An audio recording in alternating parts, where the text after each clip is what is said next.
ஓம் சாந்தி 28/3/2025 காலை முரளி. ஓம் சாந்தி. பாப்தாதா மதுபன். சிவத்தந்தையே பிரம்மா தந்தையோட உடல் அவதரிச்சு நமக்காக ஆசிரியராகி பாடம் எடுக்க வந்திருக்காரு.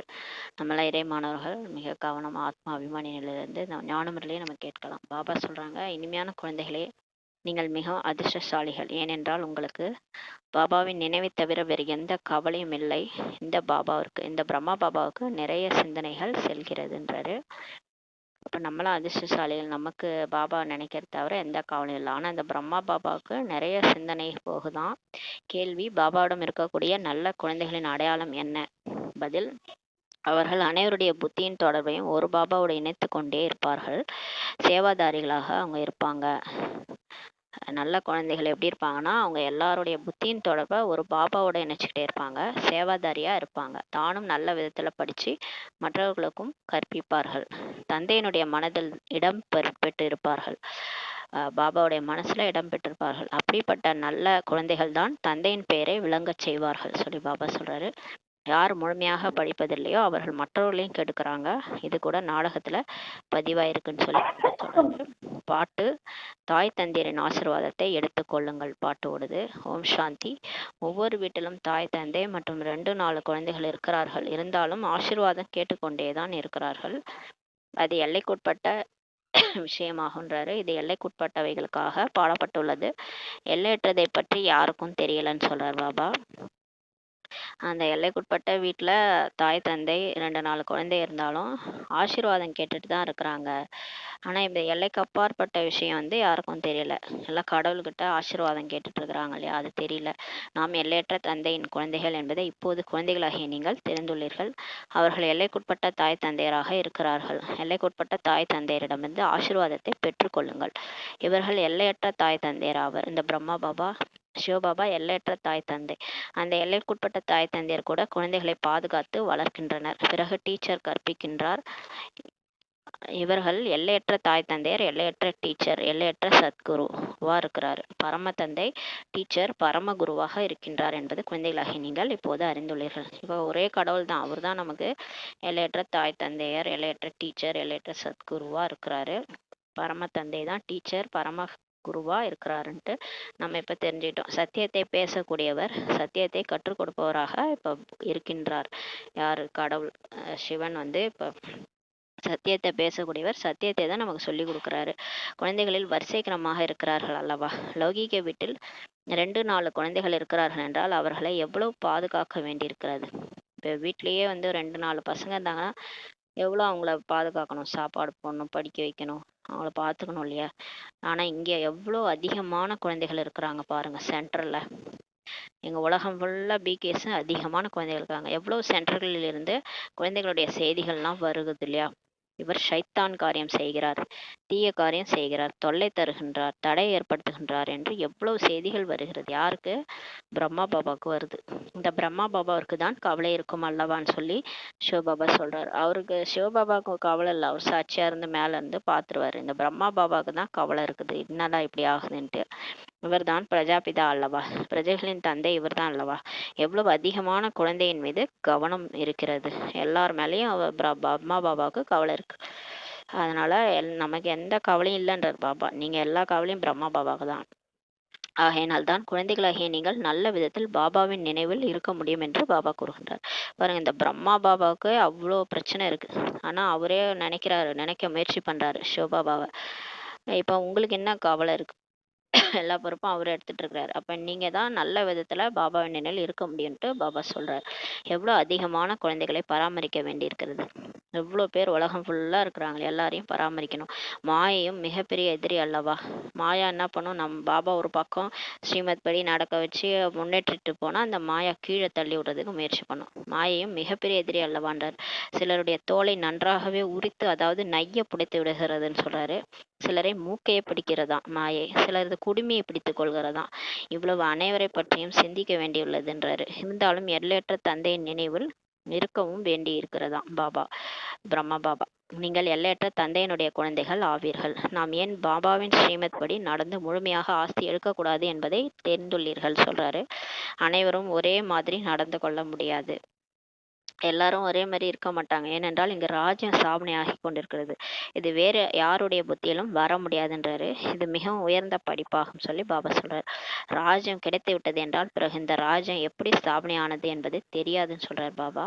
இந்த ராஜ்யம் ஸ்தாபனை ஆவது மிகவும் அதிசயமானதாக இருக்கிறதுன்னு சொல்றாரு. இப்ப இதெல்லாம் குப்தமா பண்ணிட்டு இருக்கிறாரு. இந்த ராஜ்யம் எப்படி ஸ்தாபனை ஆகுதுன்றத மிக அதிசயமானதாக இருக்கிறதுன்றார். இப்போது நீங்கள் அனுபவம் மிக்கவர்களாக இருக்கிறீங்க. நாம் என்னவாக இருந்தோம், பிறகு எப்படி 84 பிறவிகள் எடுக்கின்றோம் என்பது முதலில் இவருக்கு கூட தெரிந்ததா என்ன? இப்ப இப்ப நமக்கு எல்லாம் தெரிஞ்சது. பிரம்மா பாபாவுக்கு இப்ப ஓரளவுக்கு எல்லாம் தெரியுது. ஆனா முன்னாடி பிரம்மா பாபாவுக்கே ஒன்றும் தெரியாது.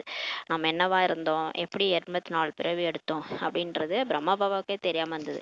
இப்போதுதான் புரிய வருகிறது. நீங்களும் கூறுகிறீர்கள் பாபா நீங்கள் அவரே தான். நம்மளும் சொல்றோமா பாபா நீங்க அவரே தான். இது மிகவும் புரிந்து கொள்ள வேண்டிய விஷயமாகும். அதாவது போன கல்பத்துல நடந்தது தான் இப்ப நடக்குது, எதுவும் புதுசு இல்லைன்றாரு. இந்த சமயத்தில் தான் பாபா வந்து அனைத்து விஷயங்களையும் நமக்கு புரிய வைக்கின்றார். இந்த சமயத்தில் யார் எவ்வளவுதான் லட்சாதிபதி கோடீஸ்வரர்களாக கூட இருக்கலாம். பாபா கூறுகின்றார், இந்த பணம் போன்ற அனைத்தும் இப்போது மண்ணோடு மண்ணாக போகிறதுன்னு சொல்றாரு. மீதி இருக்கின்ற நேரம் எவ்வளவு பாருங்க, கொஞ்ச காலம்தான் இருக்கு இல்லையா? உலகத்தில் என்னென்ன நடந்து கொண்டிருக்கிறது என்பதை நீங்கள் ரேடியோ அல்லது நாளேடுகளில் நீங்க கேட்குறீங்க.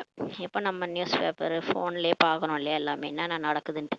நாளுக்கு நாள் சண்டைகள் அதிகரித்து கொண்டே செல்கிறது. நூல் சிக்கலாகி கொண்டேதான் இருக்கிறதுன்னு சொல்லி பாபா சொல்றார். அனைவரும் தங்களுக்குள் சண்டையிட்டு கொண்டே இருக்கிறார்கள். எல்லாரும் ஒருத்தவங்க சண்டை போட்டு இறக்குறாங்க. அப்படி ஏற்பாடுகள் இப்போ நடந்து கொண்டிருக்கிறதுன்றாரு. இதன் மூலம் சண்டை ஆரம்பித்தே விட்டது என்பது புரிய வருகிறதுன்றாரு. இப்பயே தெரிஞ்சிருச்சு, 3ஆம் உலக போற ஆரம்பிச்சிருச்சுன்ற மாதிரி ஆகுதுன்றாரு. என்ன நடந்து கொண்டிருக்கிறது, என்ன நடக்க போகிறது என்பதை உலகம் தெரிந்திருக்கவில்லைன்னு சொல்லி சொல்றாரு. ஆனா உலகத்துல இருக்கிறவங்க யாருக்கும் தெரியாது இப்போ என்ன நடந்துட்டு இருக்கு, பிறகு என்ன நடக்கும், இதெல்லாம் தெரியாது. உங்களில் கூட மிக குறைவானவர்களே முழுமையான விதத்தில் புரிந்துள்ளீர்கள் மற்றும் குஷியாக இருக்கிறீங்கன்னு சொல்லி பாபா சொல்றாரு. நம்மள கூட ஒரு சிலர் தான் முழுசா நம்ம ஞானத்தை புரிஞ்சுக்கிறோம், குஷியாவும் இருக்கிறோன்றார். இந்த உலகத்தில் நாம் இன்னும் கொஞ்ச நாட்கள் தான் இருக்க போகிறோம் சொல்லி பாபா சொல்றாரு. இப்போது நாம் கர்மாதீத் நிலைக்கு செல்ல வேண்டும். இப்போ நம்ம கர்ம கணக்குகள்லாம் முடிக்கணும். நம்ம என்ன செய்யணுமோ, என்ன யாராருக்கு என்னென்ன செட்டில் பண்ணுமோ, கணக்கு வழக்கு என்னென்ன முடிக்கணுமோ எல்லாத்தையும் முடிச்சுட்டு கர்மாதீத நிலைக்கு செல்லணுன்றாரு. ஒவ்வொருவரும் தங்களுக்காக முயற்சி செய்ய வேண்டும்ன்றாரு. நீங்கள் தங்களுக்காக முயற்சி செய்றீங்க. யார் எந்த அளவுக்கு செய்வார்களோ அந்த அளவுக்கு பலனை அடைவார்கள்ன்றாரு.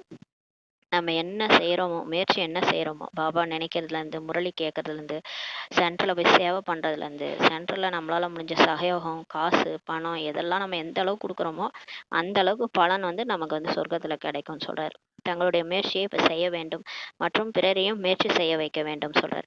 இப்போ நம்ம முயற்சியும் செய்யணும், மற்றவங்களையும் முயற்சி செய்ய வைக்கணுன்றார். வழியை சொல்ல வேண்டும்ன்றார். நம்மளால் முடிஞ்ச வழியை மற்றவங்களுக்கு சொல்லணும். இந்த பழைய உலகம் இப்போ அழிய வேண்டும். இப்போது பாபா புதிய உலகத்தை ஸ்தாபனை செய்ய வந்துள்ளார்.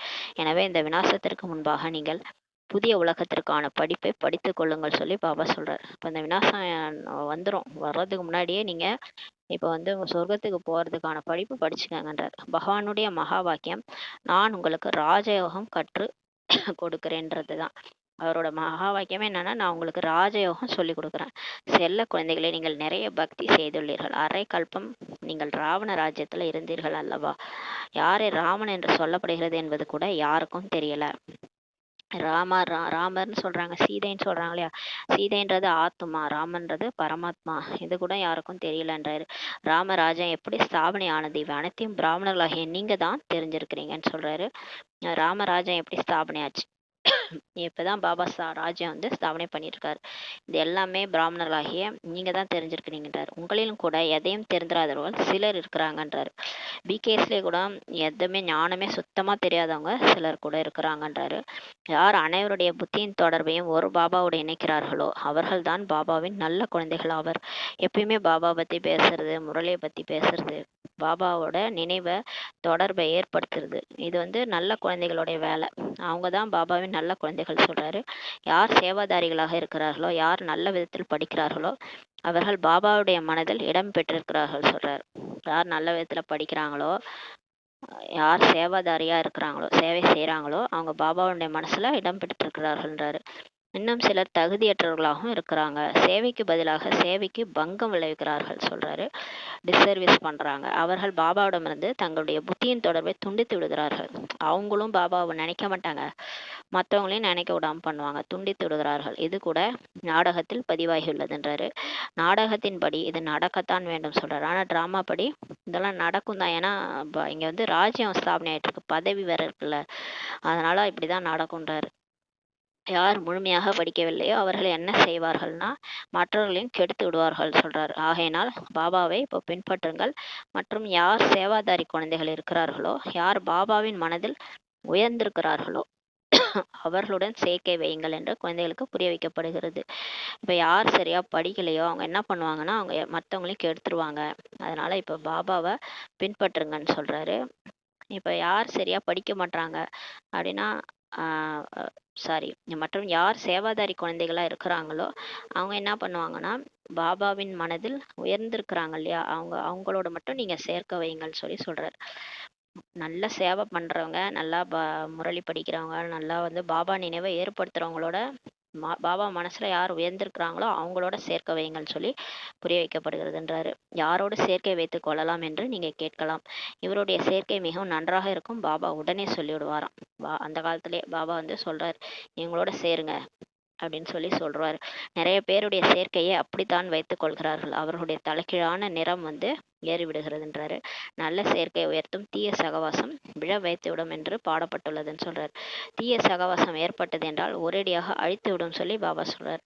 வீட்டில் கூட தாச தாசிகள் வேண்டும் இல்லையா, பிரஜைகளுக்கு கூட வேலைக்காரர்கள் போன்ற அனைவரும் வேண்டும். அங்க சொர்க்கத்துல பிரஜை இருக்காங்கன்னா அங்க கூட வேலைக்காரங்க இருப்பாங்க. இப்ப நம்ம வீட்டுல நமக்கு உடம்பு முடியலன்னா இங்க வேலைக்காரி வச்சுக்கிறோம் இல்லையா, மோடி வீட்லயும் வேலைக்காரங்க இருப்பாங்க, நம்ம வீட்லயும் வேலைக்காரங்க இருப்பாங்க. அந்த மாதிரி சொர்க்கத்துல லட்சுமி நாராயணனுக்கும் வேலைக்காரங்க இருப்பாங்க, சாதாரண பிரஜைகளுக்கும் வேலைக்காரர்கள் இருப்பாங்க.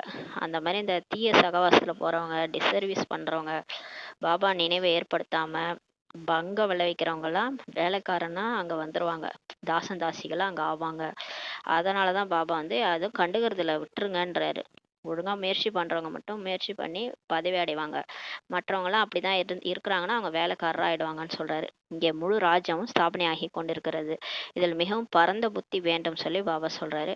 ஆகையினால் எல்லையற்ற தந்தை கிடைத்திருக்கிறார் என்றால் ஸ்ரீமத்தை பெற்றுக்கொண்டு அதன்படி நடந்து செல்லுங்கள் சொல்றாரு. இப்ப கடவுள் வந்துட்டாரு, அவர்கிட்ட நீங்க ஸ்ரீமத்து வாங்கிட்டு எப்படி நடக்கணும்னு தெரிஞ்சுக்கிட்டு அதன்படி நடந்து போங்க, இல்லை என்றால் பதவி கீழானதாக ஆகிருன்றாரு. இல்லை எல்லாரும் மாதிரி நம்மளும் இருக்கிறோம், அவங்க அப்படி பண்றாங்க நானும் அப்படிதான் பண்ணுவேன்ட்டு போனோம்னா நம்ம பதவி குறைஞ்சிருன்றாரு. இது படிப்பாகும். இதில் இப்போது தேர்ச்சி பெறவில்லை என்றால் பல பிறகுகளுக்கும் கல்பத்திற்கும் தேர்ச்சி பெறாமலே இருந்து விடுவீர்கள்ன்றார். இப்போ இந்த படிப்பு எதுக்கு சொல்லி கொடுக்குறாரு, எப்படி நடந்துக்கணும், வாழ்க்கை படகை எப்படி கரை சேர்க்கணும் தான் இந்த படிப்பே. வாழ்க்கையில எப்படி நடந்துக்கணும், மாயாட்ட நம்ம எப்படி தப்பிக்கணும், இதெல்லாம் சொல்லி கொடுக்குறாரு. அவர் ஒழுங்கா படிக்கும் போது தான் நமக்கு வந்து கவனம் கொடுக்கும் போது தான் நம்ம வாழ்க்கையில வர டெஸ்ட் பேப்பர்லாம் பாஸ் பண்ண முடியும். நம்ம டெஸ்ட் பேப்பரை பாஸ் பண்ணலன்னா பல பிறவிகளுக்கும் கல்பத்திற்கும் நம்ம பாஸ் ஆகாமலே போயிடுவோம்னு சொல்றாரு. நல்ல விதத்தில் படித்தீர்கள் என்றால் கல்பத்திற்கும் நல்ல விதத்தில் படித்து கொண்டே இருப்பீர்கள் சொல்றாரு. இப்போ நம்ம நல்லா படிக்கிறோம், நல்லா வந்து எல்லாத்துலேயும் பாஸ் பண்ணுறோம் டெஸ்ட் பேப்பர்லன்னா கல்பத்திற்கும் நம்ம நல்ல விதத்தில் தான் படிச்சுட்டே இருப்போன்றாரு. இவர்கள் முழுமையாக படிப்பதில்லை என்றால் என்ன பதவி கிடைக்கும் என்று புரிந்து கொள்ளப்படுகிறதுன்னு சொல்றாரு. பாபா பாப்பாரு, சரியா படிக்க மாட்டாங்க, ஒரு நாள் முரளி படிக்கிறாங்க, ஒரு நாள் படிக்க மாட்டாங்கன்னா அப்போ என்ன இவங்க பதவி கிடைக்கும்ட்டு பாபா புரிஞ்சுக்கிறாரு. நாம் எந்த சேவையும் செய்வதில்லை என்று அவர்களாகவும் புரிந்து கொள்கிறார்கள் சொல்றாரு. அவங்கவுங்களுக்கே தெரியுன்றாரு. பிகாஸ் அவங்கவுங்களுக்கே தெரியும் நம்ம எந்த சேவையும் செய்வதில்லைன்ட்டு அவங்களே புரிஞ்சுக்கிறாங்கன்றாரு. நம்மை விட புத்திசாலிகள் நிறைய பேர் இருக்கிறார்கள், புத்திசாலிகளை தான் சொற்பொழிவாற்ற அழைக்கிறார்கள். எனவே கண்டிப்பாக யார் புத்திசாலிகளாக இருக்கிறார்களோ அவர்கள் தான் உயர்ந்த பதவியும் அடைவார்கள் சொல்லி பாபா சொல்றார்.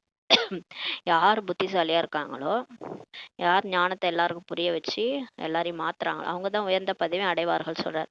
நான் அந்த அளவுக்கு சேவை செய்யவில்லை என்றால் உயர்ந்த பதவியும் அடைய முடியாது அப்படின்னு சொல்றார் பாபா. டீச்சர் மாணவர்களையும் புரிந்து கொள்ள முடியும் அல்லவா, தினமும் படிப்பிக்கின்றார், அவரிடம் குறிப்பேடும் இருக்கிறது, படிப்பினுடைய மற்றும் நடத்தையினுடைய குறிப்பேடும் இருக்கிறதுன்னு சொல்றாரு. தினமும் மற்றவங்க சொல்லி கொடுக்குறாங்க, டீச்சர்ஸ் இருக்காங்களே சென்ட்ரல்லாம் சகோதரிகள், அவங்களாம் எல்லாருக்கும் சொல்லி கொடுக்குறாங்க. அவங்கள்ட்ட குறிப்பேடும் இருக்குது, ரெஜிஸ்டர் இருக்குது, படிப்பு நடத்தையினுடைய ரெஜிஸ்டரும் அவங்கள்ட்ட இருக்குது.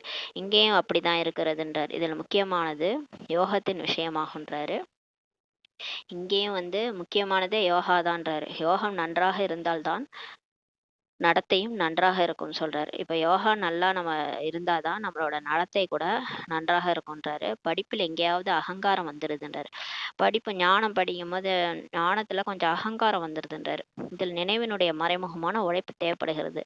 இப்ப ஞானமும் இருக்கணும், யோகமும் இருக்கணும். யோகமும் ஞானமும் இருந்தாதான் நம்ம தாரணை ஒழுங்காகும், நம்மளுடைய நடவடிக்கை நம்மளுடைய குணங்கள்லாம் மாறும். அதனால இதில் நினைவினுடைய மறைமுகமான உழைப்பு தேவைப்படுகின்றார். ஆகையினால் பாபா எங்களால் யோகத்தில் இருக்க முடியவில்லை என்று நிறைய பேருடைய புகார் கூட வருகிறதுன்னு சொல்றாரு. நிறைய பேர் சொல்றாங்க, பாபா எங்களால யோகாவில் இருக்க முடியல அப்படின்னு புகார் பண்றாங்க. யோகம் என்ற வார்த்தையை நீக்கி விடுங்கள் என்று பாபா புரிய வைக்கிறார்.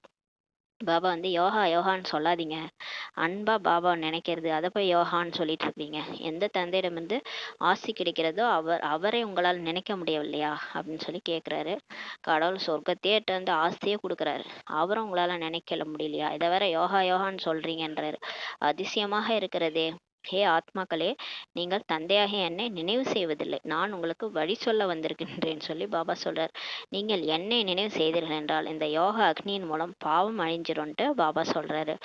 பக்தி மார்க்கத்தில் மனிதர்கள் எவ்வளோ ஏமாற்றம் அடைய செல்கிறார்கள். கும்ப மேளாவில் கூட எவ்வளோ குளிர்ந்த நீரில் சென்று குளிக்கிறாங்க இல்லையா, எவ்வளோ கஷ்டத்தை பொறுத்துக்கிறாங்க. இங்கே எந்த கஷ்டமும் பாபா கொடுக்கறது இல்லை, எந்த கஷ்டமும் இல்லை. யார் முதல் தரமான குழந்தைகளாக இருக்கிறார்களோ அவர்கள் ஒரு பிரியதர்ஷனுடைய உண்மையிலும் உண்மையான பிரியதர்ஷினியாக அன்பானவர், பிரியதர்ஷன அன்பானவளாக ஆகி நினைவு செய்து கொண்டே இருக்கிறார்களாம். இங்க யார் முதல் தரமான குழந்தைகளோ, ஃபர்ஸ்ட் கிளாஸான குழந்தைகள் ஒரு பாபாவுடைய உண்மையான பிரியதர்ஷினியாகி நினைவு செய்துட்டே இருக்கிறாங்க. நடைப்பயிற்சி செல்கிறார்கள் என்றால் தனிமையில் தோட்டத்தில் அமர்ந்து நினைவு செய்வார்கள். வாக்கிங் போறாங்கன்னா தனிமையில தோட்டத்துல உட்காந்து பாபாவை நினைவு செய்யறாங்க. புறங்கூறுவது, வீணான பேச்சுக்களில் ஈடுபடுவதன் மூலம் வாயுமண்டலமே கெடுகிறதுன்னு சொல்லி பாபா சொல்றாரு. ஒருத்தவங்க மற்றவங்கள பத்தி பேசுறது, பின்னாடி பேசுறது, வேஸ்டான பேச்சுல போகிறதுனால வாயுமண்டலம் கெட்டு போயிடுதுன்றார். ஆகையினால் எவ்வளவு நேரம் கிடைக்கிறதோ அதில் பாபாவை நினைவு செய்வதற்கான பயிற்சி செய்யுங்கள் சொல்லி பாபா சொல்றாரு. இப்போ எவ்வளோ நேரம் டைம் வேஸ்ட் பண்ணாதீங்க. எவ்வளோ உங்களுக்கு டைம் கிடைக்குதோ அதில் பாபா சாங்ஸ் போட்டுக்கோங்க, பாபாவை நினைங்க, எதையாவது பண்ணி இப்போ பாபாவை நினைக்க பயிற்சி செய்யுங்கன்றாரு. முதல் தரமான உண்மையான பிரியதர்ஷினிகளாக இப்போ ஆகுங்கள் சொல்றாரு. தேகதாரிகளின் புகைப்படங்களை வைத்துக் கொள்ளாதீர்கள் என்று பாபா கூறுகின்றார். யாராவது தேகதாரி அவங்களோட ஃபோட்டோஸ்லாம் வச்சுட்டு அவங்களே நினைவு பண்ணுறது, அதெல்லாம் இப்போ பண்ணாதீங்க, உங்களுக்கு தான் நஷ்டம்ன்றாரு. யாரை நினைவு செய்ய வேண்டுமோ அந்த ஒரு சிவபாபாவின் புகைப்படத்தை மட்டும் வையுங்கள் சொல்றாரு. சிருஷ்டி சக்கரத்தையும் நினைவு செய்து கொண்டே இருந்தீர்கள் என்றால் திருமூர்த்தி மற்றும் சிருஷ்டி சக்கரம் முதல் தரமானதாகுன்றாரு. இதில் முழு ஞானமும் இருக்கிறது. சிருஷ்டி சக்கரம் படத்தையும் ஞாபகம், அதையும் நினைவு பண்ணுங்க. திருமூர்த்தி சிருஷ்டி சக்கரம் அது ரெண்டும் ஃபர்ஸ்ட் கிளாஸ் ஆனது. இதில் முழு ஞானமும் இருக்குதுன்னு சொல்லி சொல்றார். சுயதர்ஷன சக்கரதாரி என்று உங்களுடைய பெயருடைய அர்த்தம் நிறைந்ததாக இருக்கிறது. நம்மளுடைய பேர், பிராமணர்களுடைய பேர் என்னன்னா சுயதர்ஷன சக்கரதாரி. ஆனா புதுசா வர்றவங்க இந்த பேரை கேட்டாங்கன்னா புரிஞ்சு கொள்ள முடியாது. இதை குழந்தைகளாகி நீங்க தான் புரிஞ்சுக்கிறீங்க. உங்களில் கூட சிலர் நல்ல விதத்துல நினைவு செய்யறாங்க. நிறைய பேர் நினைவு செய்யறதே இல்லையா பாபாவை, சுயதர்ஷன சக்கரத்தையும் நினைவு செய்யறது இல்லை. தங்களுடைய ஆத்மாவிற்கான உணவையே கெடுத்து கொள்கிறார்கள். படிப்பு மிகவும் ஈஸி தான், சகஜமானதாகும். அமைதியின் மூலம் நீங்கள் அறிவியலின் மீது இப்ப வெற்றி அடையணும்ட்டு பாபா சொல்றாரு. அமைதி மற்றும் அறிவியல் ஜோதிட ராசி ஒன்றே ஆகும் சொல்றாரு. அமைதி மற்றும் சயின்ஸ் அதோடைய ஜோதிட ராசி ஒன்றுதான்றாரு. இராணுவத்தில் கூட 3 நிமிஷம் அமைதியில் இருக்க வைக்கிறாங்க. நமக்கு அமைதி வேண்டும் என்று மனிதர்களும் விரும்புறாங்க. அமைதியான இடமே பிரம்மாண்டம் தான் என்பது குழந்தைகளாகிய நீங்கள் இப்போது தெரிந்துள்ளார். அமைதி எங்க கிடைக்கும்? பரந்தாமத்துல தான் கிடைக்கும். அதுதான் நம்ம வீடுன்ட்டு நம்ம புரிஞ்சுக்கிட்டோம்.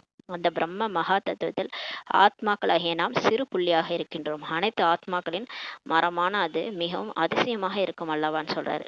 இரு புருவங்களுக்கு மத்தியில் ஜொலிக்கும் அதிசயமான நட்சத்திரம் என்று மனுஷங்க கூட சொல்றாங்க இல்லையா, சொல்றாங்க. ஆத்மா இரு புருவங்களுக்கு மத்தியில ஜொலிக்கும் அதிசயமான நட்சத்திரம்ட்டு மனுஷங்க சொல்றாங்க. மிகவும் சிறிய தங்கத்தினால் ஆன திலகத்தை உருவாக்கி இங்கே வைக்கிறார்கள் சொல்றாரு. அதாவது அந்த நெற்றி புருவத்துல சிறிய குட்டி தங்கத்துல திலகத்தை உருவாக்கி அங்க வச்சுக்கிறாங்க. ஆத்மாவும் புள்ளியாக இருக்கிறது. பாபாவும் அவருக்கு பக்கத்தில் வந்து அமர்கின்றார். ஆத்மா அந்த பிரம்மா பாபாவுடைய ஆத்மாவுக்கு பக்கத்துல சிவபாபா வந்து உட்கார்றார். சாது சன்னியாசிகள் போன்ற யாருமே தங்களுடைய ஆத்மாவை பற்றி தெரிந்திருக்கவில்லை. சாது சன்னியாசிகள் கூட நம்ம ஒரு ஆத்மா, நம்ம இரு புருவ மத்தியில இருக்கிறோம், அதெல்லாம் கூட அவங்க ஆத்மா பத்தியே தெரிஞ்சுக்கல. ஆத்மாலதான் மனசு, புத்தி, சம்ஸ்காரம் இருக்குது. எதுவுமே யாரும் தெரிஞ்சுக்கல. ஆத்மாவே தெரிந்து கொள்ளாத போது பரமாத்மா எப்படி அவங்க தெரிஞ்சு கொள்ள முடியும் சொல்றாரு. பிராமணர்களாகிய நீங்கள் மட்டும்தான் ஆத்மா மற்றும் பரமாத்மாவே தெரிந்துள்ளீர்கள்ன்றாரு. மற்றவங்களுக்கு எல்லாம் ஆத்மா யாருன்னு, ஆத்மா என்னன்னு, எங்க இருக்குது, அதுல என்னென்ன ஸ்டோர் ஆகுது எதுவுமே தெரியாது. ஆத்மாலதான் நிர்லேப்பு, எதுவுமே ஒட்டாதுன்னு வேற சொல்லிட்டாங்க. உண்மையிலே ஆத்மாலதான் பாவம் புண்ணியம் ஒட்டுது, உடம்புல ஒட்டாது. அது அப்படி அப்பனா ஆத்மானா என்னன்னே புரிஞ்சுக்காம இருக்காங்க, பரமாத்மாவையும் தெரிஞ்சுக்காம இருக்காங்க. நம்ம தான் தெரிஞ்சிட்டோன்றாரு. எந்த தர்மத்தை சேர்ந்தவர்களும் தெரிந்து கொள்ள முடியாது, இப்போது நீங்க தான் தெரிந்துள்ளீர்கள். இவ்வளவு சிறிய ஆத்மா எப்படி அனைத்து நடிப்பையும் நடிக்கிறது? நிறைய சத்சங்கம் செய்றாங்க, ஆனா எதையும் புரிஞ்சு கொள்ளவில்லைன்றாரு. இவர் பிரம்மா பாபா கூட நிறைய குருமார்களை பின்பற்றி கொண்டிருந்தார். இவர்கள் அனைவரும் பக்தி மார்க்கத்தின் குருமார்கள் என்று பாபா கூறுகின்றார். ஞான மார்க்கத்தின் குரு ஒருவரே ஆவார். யார் அவரு? சிவன் தான். 2 கிரீடமுள்ள ராஜாக்களுக்கு முன்னால் ஒரு கிரீடமுள்ள ராஜாக்கள் தலை வணங்குறாங்க இல்லையா? இரட்டை கிரீடம்னா இந்த லட்சுமி நாராயணன், அவங்களுக்கு முன்னாடி போயிட்டு ஒரு ஒற்றை கிரீடம் உள்ளனா வெறும் ராஜ கிரீடம் துவாபர யுக ராஜாக்கள்லாம் கூட தலை வணங்குறாங்க, நமஸ்கரிக்கிறார்கள். ஏனென்றால் அவர்கள் தூய்மையானவர்கள். தூய்மையானவங்க முன்னாடி போய் தூய்மை இல்லாதவங்க தலை வணங்குறாங்க. அந்த தூய்மையான ராஜாக்களின் கோயில்கள் தான் இப்போது உருவாக்கப்பட்டுள்ளன, லட்சுமி நாராயணனுடைய கோயில்கள். தூய்மையற்றவர்கள் சென்று அவர்களுக்கு முன்னால் தலை வணங்குறாங்கன்னு சொல்றார். ஆனால் இவர்கள் யாரு, நாம் ஏன் தலை வணங்குறோம் என்பதெல்லாம் தெரியுமா என்ன? யாருக்கும் தெரியாதுன்றார். சோம்நாத் கோயில் கட்டினார்கள், பூஜை என்னவோ செய்றாங்க, ஆனால் புள்ளிக்கு எவ்வாறு பூஜை செய்வது? சோம்நாத் சிவன் கோயில், லிங்கம் வச்சு பூஜை செய்றாங்க, ஆனா பாபா புள்ளியா இருக்கிறாரு, புள்ளிக்கு எப்படி பூஜை செய்வதுன்னு கேக்குறாரு. புள்ளிக்கு எப்படி கோயில் கட்ட முடியும் சொல்லி கேக்குறாரு. இவை மிகவும் ஆழமான விஷயங்களாகும் சொல்றாரு. கீதை போன்றவற்றில் இந்த விஷயங்கள் இருக்கிறதா என்ன? யார் எஜமானராக இருக்கிறாரோ அவரே வந்து இப்ப புரிய வைக்கின்றார். எப்படி இவ்வளவு சிறிய ஆத்மாவில் நடிப்பு பதிவாகியுள்ளது என்பதை இப்போது நீங்க தெரிஞ்சுக்கிட்டீங்கன்றாரு. ஆத்மாவும் அழிவற்றதாக இப்ப இருக்கிறது, நடிப்பும் கூட அழிவற்றதா இருக்கு. நம்ம ஆத்மா, நம்மளும் அழிவற்றவர்கள். நம்ம இந்த நடிக்கிறோம் இல்லையா, தினம் தினம் நம்ம நடிக்கிறோம் இல்லையா, அந்த பாகம் கூட அழிவற்றதா இருக்குன்றாரு. அதிசயமாக இருக்கிறது அல்லவா? இவை அனைத்தும் உருவாக்கப்பட்ட நாடகமாகுன்றாரு. எது நடந்தாலும் டிராமா, எதுக்குமே குழப்பம் அடையக்கூடாது. அது டிராமால இருக்கு, நடக்குது அப்படின்றாரு. எல்லாத்தையும் பாபாட்ட ஒப்படைச்சிட்டு நம்ம மாட்டும் அப்படியே டிராமாவுடைய தண்டவாளத்துல போயிட்டே இருக்கணும். உருவாக்கப்பட்ட உருவாகி கொண்டிருக்கின்ற என்று கூட சொல்றாங்க. நாடகத்தை என்ன சொல்றாங்கன்னா, ஏற்கனவே உருவானது, உருவாக்கப்பட்டது, உருவாகி கொண்டிருக்கின்ற நாடகம்னு சொல்லி சொல்றாங்க. நாடகத்தில் என்ன பதிவாகி இருக்கிறதோ அது கண்டிப்பாக நடக்கும்னு சொல்லி பாபா சொல்றாரு. இப்ப டிராமால என்ன பதிவாயிருக்கோ அதுதான் நடக்கும், அதை தவிர வேற எதுவும் நடக்காது. கவலைப்பட வேண்டிய அவசியமே இல்லை, கவலைப்பட வேண்டிய விஷயமே இல்லைன்றார் பாபா. என்ன நடந்தாலும் கண்ணீர் விடக்கூடாது என்று குழந்தைகளாகிய நீங்கள் இப்போது தங்களுக்கு தாங்களே உறுதிமொழி எடுத்துக்கொள்ள வேண்டும் சொல்லி பாபா சொல்றாரு. என்ன நடந்தாலும் சரி, நான் அழமாட்டேன், கண்ணீர் விடக்கூடாதுன்ட்டு நீங்க உங்களுக்கு நீங்களே உறுதிமொழி எடுத்துக்கணும்ன்றார். இன்னார் இறந்து விட்டார்கள், ஆத்மா சென்று வேறொரு சரீரம் எடுத்தது, பிறகு அழுவதற்கு என்ன அவசியம் இருக்கிறதுன்னு சொல்லி பாபா கேட்கிறார். யாரோ இறந்துட்டாங்கன்னா அவங்க அவ்வளவுதான், அந்த பாட்டு முடிஞ்சிடுச்சு, அந்த ஆத்மா அந்த சரீரம் விட்டு கிளம்பி வேற சரீரம் எடுக்க போகுது. அப்புறம் எதுக்கு அழுவுறீங்கன்னு கேக்குறாரு. அழுவதற்கான அவசியம் என்ன இருக்கிறது? திரும்ப வர முடியாது அல்லவா? நீங்க அழறதுனால போனவங்க திரும்பி வருவாங்களா? வர மாட்டாங்க இல்லையா? அவ்வளவுதான், அந்த சரீரத்தை கொண்டு போய் எரிச்சிடுவாங்க, திரும்பவும் வர போறதில்ல. கண்ணீர் வந்தால் தோல்வியுற்றதாக ஆகிவிடும்ன்றாரு. இப்ப நம்ம அழறோம் அப்படின்னா அந்த படிப்புல நம்ம ஃபெயில் ஆயிட்டோம்னு அர்த்தம். பாபா எவ்வளவு தூரம் கிளாஸ் எடுத்தோம், நம்ம அழறோம்னா நம்ம படிப்புல ஃபெயில் ஆயிட்டோம்னு சொல்றாரு. ஆகையினால் நாங்கள் ஒருபோதும் அழமாட்டோம் என்று இப்ப உறுதிமொழி எடுங்கள் என்று பாபா நமக்கு சொல்றாரு. தூரமான பிரம்மத்தில் இருக்கக்கூடிய தந்தையை பற்றி கவலை இருந்தது, அவரே கிடைச்சிட்டாரு எனும் போது மீதி என்ன இருக்கிறது கேட்கிறாரு பாபா. தூரமா பிரம்மத்துல இருக்கிற கடவுளை தான் தேடிட்டு இருந்தீங்க, அவரு நம்ம அப்பா, அவரே கிடைச்சிட்டாரு. அந்த கவலை தான் இருந்தது, கடவுள் கிடைப்பாரான்ட்டு, அவரே கிடைச்சிட்டாரு. அப்புறம் என்னதான் இருக்கு, மீதி என்னதான் இருக்குன்றாரு. நீங்கள் தந்தையாகிய என்னை நினைவு செய்யுங்கள் என்று பாபா கூறுகின்றார். நான் ஒருமுறை தான் வருகின்றேன் இந்த ராஜ்யத்தை ஸ்தாபனை செய்வதற்காகன்னு சொல்லி பாபா சொல்றார். இந்த சண்டை போன்ற விஷயங்கள் எதுவுமே இல்லைன்னு சொல்லி பாபா சொல்றார். சண்டை நடந்தது, பாண்டவர்கள் மட்டுமே எஞ்சியிருந்தார்கள் என்று கீதையில் காட்டப்பட்டுள்ளது. சண்டை நடந்தது. ஆனா பாண்டவர்கள் மட்டும்தான் தப்பிச்சாங்க. கௌரவர்கள்லாம் இறந்துட்டாங்க அப்படின்ட்டு கீதையில காட்டப்பட்டிருக்குது. அவர்கள் நாயை உடன் அழைத்துக் கொண்டு மலையின் மீது சென்று கரைந்து விட்டார்கள் என்று காட்டுறாங்க. இந்த பஞ்ச பாண்டவர்கள் அந்த தர்மர் வந்து கடைசியா ஒரு நாய் கூடவே போனாரு. ஒருத்தவங்களா அப்படியே திரௌபதி, அப்படியே ராஜனன் அப்படியே ஒருத்தவங்களா கரைஞ்சு விழுந்துட்டாங்க. மலை மேல ஏறுனாங்க. ஒருத்தவங்களா அப்படியே கரைஞ்சு விழுந்துட்டாங்க. அப்படியே நாயோட கடைசியா தான் இவரு போனாரு, தர்மர் போனாருன்னு காமிச்சிருப்பாங்க. போய் எல்லாம் கரைஞ்சிட்டாங்கன்னு சொல்லியிருப்பாங்க. அப்புறம் சொர்க்கத்துக்கு போயிட்டாங்கன்னு காட்டுவாங்க. வெற்றி அடைந்து பிறகு இறந்து விட்டார்கள். வெற்றி அடைஞ்சாங்க போர்ல. போர்ல வெற்றி அடைஞ்சு அதுக்கப்புறமா அவங்களும் போயிட்டாங்க, அவங்களும் இறந்துட்டாங்கன்ற மாதிரி காமிச்சிருப்பாங்க. இந்த விஷயம் மனதில் நிற்கவில்லை. இவை அனைத்தும் கட்டுக்கதைகளாகும் சொல்லி பாபா சொல்றாரு. இதைதான் பக்தி மார்க்கம் என்று சொல்லப்படுது. இதெல்லாம் பக்தியில எழுதியிருக்கிறாங்க அப்படின்னு சொல்றாரு. குழந்தைகளாகிய உங்களுக்கு இதன் மீது வைராகியம் இருக்க வேண்டும். பாபா சொல்றாரு, குழந்தைகளாகிய உங்களுக்கு இதன் மீது வைராகியம் இருக்க வேண்டும் என்று பாபா கூறுகின்றார். பழைய பொருட்களின் மீது வெறுப்பு ஏற்படுகிறது அல்லவா? வெறுப்பு என்பது கடுமையான வார்த்தை. இப்ப பழைய விஷயங்கள், பழைய பொருட்கள் மீது வெறுப்பு வரணும்ன்றாரு. அந்த வெறுப்புன்னு யூஸ் பண்ணாதீங்க, அது கடுமையான வார்த்தை. வைராக்கியம் யூஸ் பண்ணுங்க. வெறுப்புன்னு சொல்றதுக்கு பதிலா வைராக்கியம் சொல்லுங்க. வைராக்கியம் என்பது இனிமையான வார்த்தையாகும்ன்றாரு. ஞானம் கிடைக்கிறது என்றால் பக்தியின் மீது இப்ப வைராக்கியம் ஏற்பட்டு விடுகிறதுன்னு சொல்றாரு. சத்தியுகம் திரேதாவில் ஞானத்தின் பலன் 21 பிறவிகளுக்கு உங்களுக்கு கிடைச்சிருதுன்றாரு. இப்ப இந்த ஞானத்தை நம்ம அடையிறோம், பக்தி முடிஞ்சிருச்சு, ஞானம் அடையிறோம். ஞானத்தின் மூலமா உங்களுக்கு அடுத்த பிறவி 21 பிறவி சத்தியுகம் திரேதாவில் கிடைச்சிருதுன்றாரு. அங்கே ஞானத்திற்கு அவசியமே இருப்பதில்லைன்னு சொல்றாரு. இங்கே ஞானமாவது நம்ம படிக்கிறோம், நம்ம முரளி கேட்குறோம், இதெல்லாம் கூட அங்க தேவையில்ல. தேவதையான பிறகு அங்க தேவையில்லை, அங்கே ஞானத்திற்கு அவசியம் இருப்பதில்லை சொல்றாரு.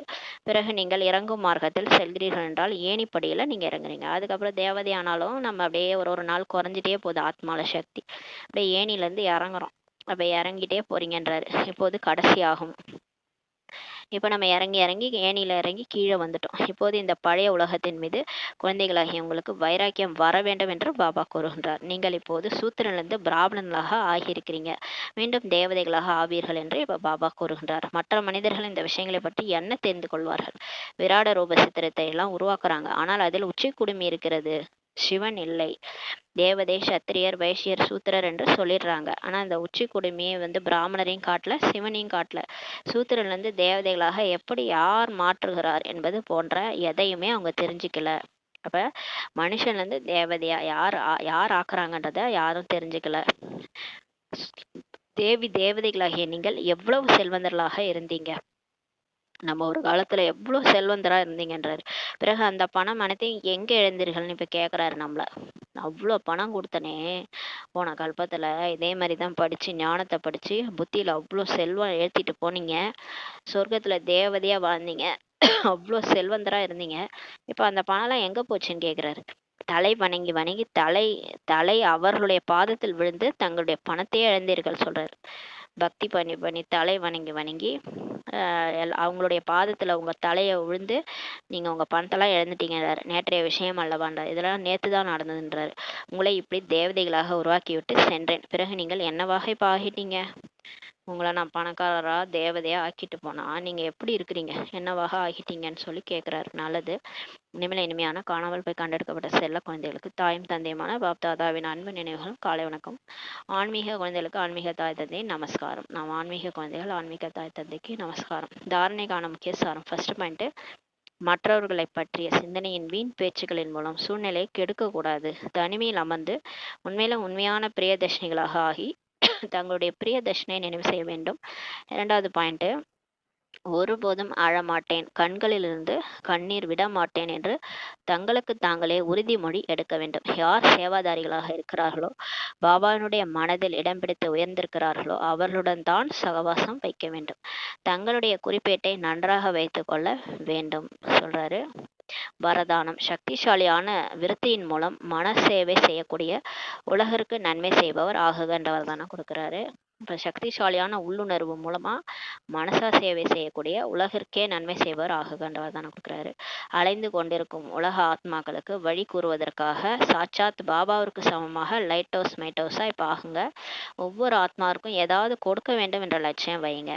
முக்தி கொடுத்தாலும் சரி, ஜீவன் முக்தி கொடுத்தாலும் சரி, அனைவருக்காகவும் மகாதானி மற்றும் வரதானியா ஆகுங்கன்றாரு. இப்போது அவரவர்களது இடத்தில் சேவை செய்து கொண்டிருக்கிறீங்க. ஆனால் ஒரு இடத்தில் இருந்து கொண்டே மனசக்தியின் மூலம் வாயுமண்டலம் வைப்ரேஷன் மூலம் உலக சேவை இப்ப செய்யுங்கன்றாரு. அந்த அளவுக்கு சக்திசாலியான விருத்தி உருவாக்குங்க.